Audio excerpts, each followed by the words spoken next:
We're a free and democratic country. We have a right to choose what we believe, and we believe in freedom and democracy, and it's just a different approach.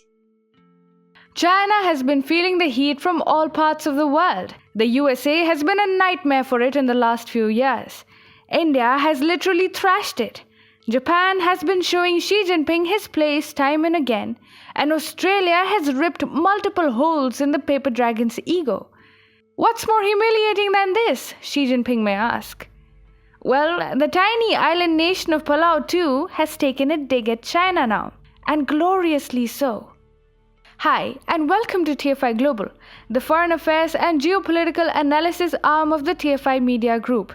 I'm your host Shubhangi, and in this video, I shall discuss with you how a pint-sized nation has given the Chinese authoritarian leadership a thrashing that it will never forget. Let's begin. Palau is a Pacific island nation with a population of around 21,000 people. However, this tiny nation is standing up to Chinese belligerence and expansionism and showing the daylight stars to Xi Jinping with its solid punches, which are landing straight on the CCP General Secretary's face. In the latest news, Palau has snubbed China, and earlier this month, its president, first lady, and a US envoy traveled to Taiwan. But that is not all. The even more significant development is that these individuals were traveling to Taiwan on a maiden travel bubble journey, which the two countries have worked out for themselves.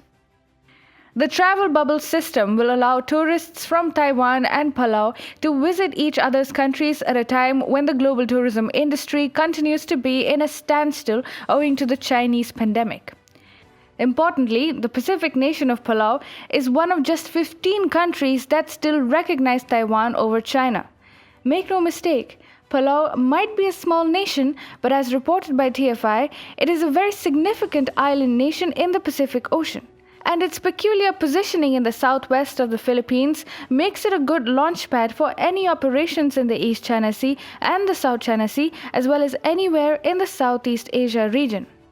The island nation's geostrategic importance is very high, and it could serve as a prospective base of operations for the Quad countries in the future to take on China. To that end, Palau's president, Surangil Whips, has come out and said that Palau will not be bullied by anyone into deciding its future, least of all by China. Speaking to AFP recently, President Whips said, If we were the last man standing, we should be, because Taiwan has been with us from the beginning.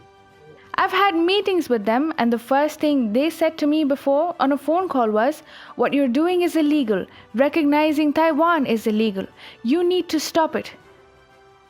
The size of Palau might be small, but its courage is immense. Standing up to bullies like China while having a mere population of just over 20,000 people is no easy task. Palau also does not have in itself the military wherewithal to repulse a Chinese offensive against it. Yet it is standing up for what is right and is being led by a president who will rather give up his life than bow down before China. It would not be a particularly difficult task for China to swallow Palau whole, and the same is known to President Surangil Whips.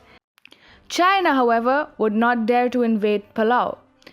The island nation has a 50-year defense agreement with the US, known as the Compact of Free Association. That is a landmine the paper dragon would not want to step onto just yet. Palau is also looking to gain from the decentralization of US troops across the Indo-Pacific and is pushing hard to secure US military bases on its territory. China is going through a pretty bad phase, as Palau too takes to thrashing the living daylights out of it. Meanwhile, the courage of Palau could serve as a reminder to the wimps of the Chinese military to spend some days in the Pacific Islands in order to learn a thing or two about combat, courage, and principles.